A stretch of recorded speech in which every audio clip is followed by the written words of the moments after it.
আজকে তোমরা যারা স্কুল ড্রেস পেলে ছাত্রছাত্রীরা, তোমরা, আমি আশা করব তোমরা অত্যন্ত ক্লাসে ভালো রেজাল্ট করবে এবং ভালো ফলাফল অর্জন করে বাবা মায়ের মুখ উজ্জ্বল করবে। আর বাবা মায়েদের প্রতি আমার একটা অনুরোধ, আপনারা বাচ্চাদের প্রতি একটু খেয়াল রাখবেন। শুধু যে স্কুল ড্রেসের জন্য শিক্ষা কার্যক্রম তার বন্ধ হয় তা নয়, এটা ছাড়া অনেকগুলো কারণ আছে, সেইগুলো হয়তো আমরা দেখতেছি না, তো আমরা কেউ দেখিও না। জামাটা গায়ে দেওয়া যায়, চোখে পড়ে, কিন্তু জামার গায়ে দেওয়ার বাইরে ভিতরে অনেক ঘটনা ঘটে, সেগুলো কিন্তু বাবা মা টের পান না। প্লিজ আপনারা একটু খেয়াল রাখবেন, নাহলে কিন্তু বাচ্চাদেরকে মানুষ করা যাবে না। কিছুক্ষণ আগে আমাদের এখানে আলোচনা আসছিল মাদক। মাদক তো আমাদের রন্ধ্রে রন্ধ্রে ঢুকে গেছে, বিশেষ করে নাওডাঙ্গা ইউনিয়ন বাংলাদেশের চ্যাম্পিয়ন। এই চ্যাম্পিয়নটা কে করেছে? আমরা নাওডাঙ্গাবাসী করছি, কিন্তু নাওডাঙ্গার বাইরে থেকে কেউ এই মাদক ব্যবসা করে এখানে এসে? কেউ না। তাহলে আমরাই, আমাদেরই কেউ না কেউ এই মাদকের সাথে জড়িত।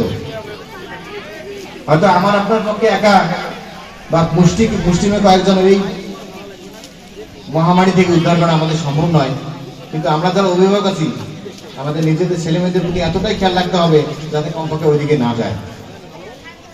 কমপক্ষে সন্ধ্যাবেলায় পড়তে বসা, ঠিক সময় স্কুলে পৌঁছানো, স্কুল থেকে সময় মতো আসলে কিনা একটু খোঁজ নেওয়া, এইটুকু আমাদের করতেই হবে, না হলে বাচ্চারা নষ্ট হয়ে যাবে। আর বাচ্চারা যদি একবার নষ্ট হয়ে যায়, জীবনে আপনার আর কিছুই থাকবে না, আপনি কিছুই পাবেন না।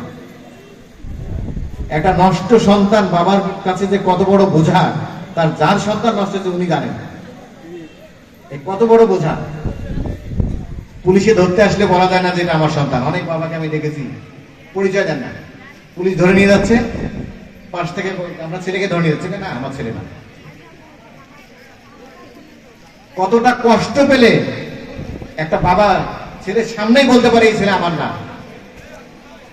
একটা বাচ্চা একটা বাবা মায়ের আদরের ধন, নারী ছেড়া ধন বলি আমরা, তাকে আমরা মুহূর্তের মধ্যে অস্বীকার করছি। এই অস্বীকার যেন আমাদের করতে না হয়, এরকম পরিস্থিতি যেন আমাদের তৈরি না হয়, এই জন্য আমাদেরকে প্রতি মুহূর্তে তাদের প্রতিটা গতিবিধিতে আমাদের খেয়াল রাখতে হবে, তাহলে এটা সম্ভব। এত মাদক, এত কিছুর পরেও আমাদের এই নাওডাঙ্গা ইউনিয়ন থেকে অনেক ছেলে মেয়ে ভালো রেজাল্ট করতেছে না? অনেকেই।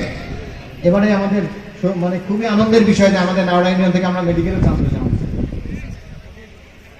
তারা ভালো হতে পারলো, আমারটা কেন হবে? আমাদের সচেতন হতে হবে, সমস্ত প্রতিকূলতাকে জয় করে আমাদের আগায় যেতে হবে, এবং এই জন্য তীক্ষ্ণ দৃষ্টি রাখতে হবে ছেলে মেয়েদের দিকে। বিশেষ করে সন্ধ্যাবেলা অবশ্যই পড়তে বসা, সকালবেলা ঠিক মতো সময় স্কুলে গেল কিনা, বিকেলের টাইম মতো স্কুলে আসলো কিনা, স্কুলের কথা বলে আড্ডা দিচ্ছে কিনা, এইটুকু সময়। আর কি বিনোদন, আমাদের তো বিনোদনের জায়গাও এখন নেই।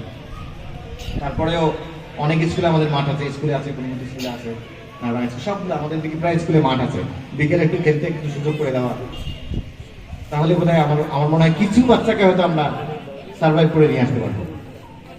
আপনারা এই দিকটা খেয়াল রাখবেন। আর আমার যে ক্ষুদ্র প্রয়াস, আপনারা আমার জন্য দোয়া করবেন যেন এটা অব্যাহত থাকে এবং এটা দিন দিন আমি আরো বৃদ্ধি করতে পারি, আর অনেক মানুষকে এই পোশাক বিতরণের আওতায় আনতে পারি। আপনারা আমার জন্য, আমার পরিবার সবার জন্য দোয়া করবেন। এখানে প্রায় প্রত্যেকটা স্কুলের ছাত্ররা আছেন, আপনাদের কাছে অনুরোধ, আপনারা একটু আরেকটু শক্ত হন। হ্যাঁ, এখন আবার শক্ত হওয়া মুশকিল, শক্ত হতে গেলে আবার অনেক ঘটনা ঘটে যায়, বাবা মায়েরা মিছিল নিয়েও আসে, এরকম ঘটনাও বাংলাদেশে ঘটে।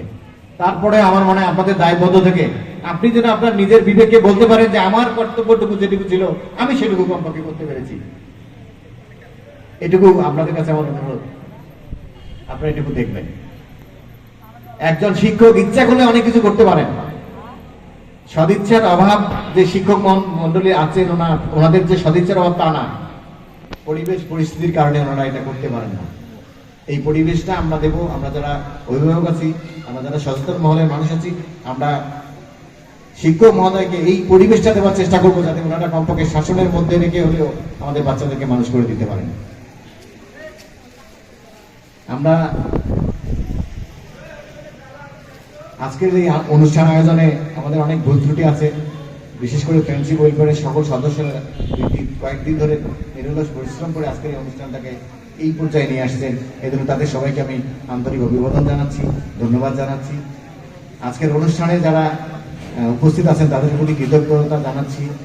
এই স্কুলের প্রধান শিক্ষক উনি খুব সময় দিয়েছেন এই অনুষ্ঠানটা সাফল্যমণ্ডিত করার জন্য, আপনার কাছে আমি কৃতজ্ঞ। সাংবাদিক ভাইরা দূর থেকে ফুলবাড়ি থেকে অনেকে আসছেন, আপনাদের প্রতি আমি কৃতজ্ঞতা প্রকাশ করছি এবং আগামীতে এই ধরনের আরো অনেক বড় আয়োজন আমি সহ আরো অনেক যারা আছে তারা আপনারা করি, এই দোয়া করবেন।